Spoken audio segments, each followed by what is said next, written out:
Assalamualaikum warahmatullahi wabarakatuh. Saya Khaira Hartati. Di sini saya akan menjelaskan pengertian beserta contoh dari ideologi Pancasila. Pengertian ideologi Pancasila adalah suatu pandangan hidup atau sistem nilai dasar yang menjadi landasan bagi negara dan seluruh bangsa Indonesia. Hal ini diakui sebagai ideologi negara resmi Indonesia dan tercantum dalam pembukaan Undang-Undang Dasar 1945. Filosofi Pancasila berasal dari dua kata, yaitu panca yang berarti lima dan sila yang berarti dasar atau prinsip. Secara harfiah berarti lima dasar atau prinsip. Wakil Presiden pertama Indonesia, Bung Hatta, memperkenalkan konsep ini dalam pidatonya pada 1 Juni 1945. Contoh Tujuan ideologi Indonesia yang pertama, mewujudkan keadilan sosial bagi seluruh rakyat Indonesia. Yang kedua, mempertahankan persatuan dan kesatuan bangsa Indonesia. Yang ketiga, menghargai dan menghormati keberagaman budaya, agama, dan etnis di Indonesia. Yang keempat, mempertahankan kesejahteraan rakyat sebagai prioritas utama.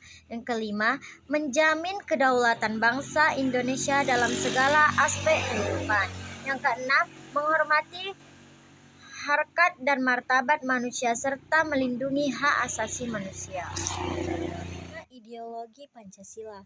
Dalam Pancasila terdapat makna dasar yang diakui sebagai panduan dalam mengelola negara dan masyarakat.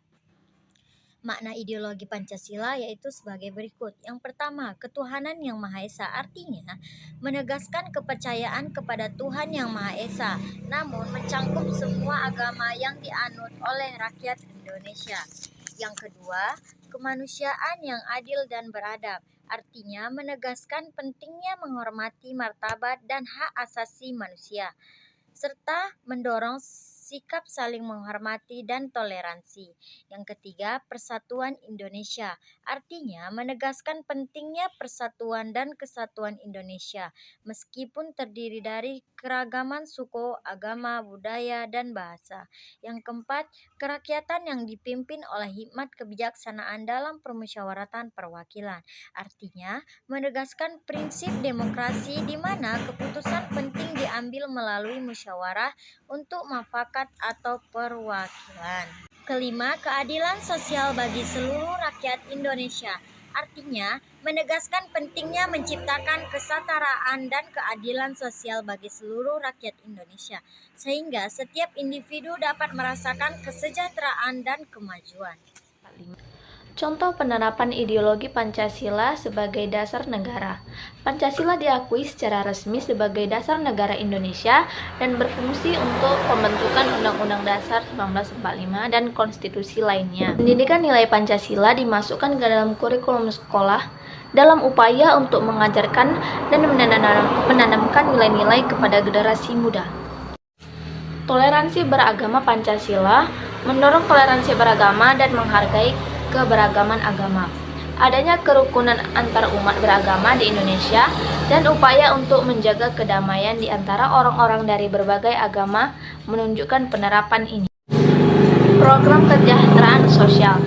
Prinsip keadilan sosial dalam Pancasila mendorong pemerintah untuk melaksanakan berbagai program kesejahteraan sosial untuk mengurangi kesenjangan sosial dan meningkatkan kualitas hidup rakyat. Kerjasama internasional Pancasila berfungsi untuk dasar kerjasama internasional. Selain memperjuangkan perdamaian dan keadilan di seluruh Indonesia menghormati kedaulatan dan kepentingan negara lain. Bhinneka Tunggal Ika, semangat untuk menghormati dan merayakan berbagai budaya, suku, bahasa, dan adat istiadat yang ada di seluruh Nusantara, diilhami oleh semboyan Bhinneka Tunggal Ika yang berarti berbeda-beda tetapi tetap satu. Pengakuan hak asasi manusia. Pancasila mengakui hak asasi manusia termasuk hak untuk hidup, berpendapat, beragama, dan hak-hak lain yang dijamin oleh Undang-Undang Dasar 1945 dan di deklarasi internasional lainnya. Kerakyatan yang dipimpin oleh hikmat kebijaksanaan. Prinsip musyawarah digunakan dalam sistem politik Indonesia untuk mencapai mufakat atau perwakilan dalam pengambilan keputusan politik.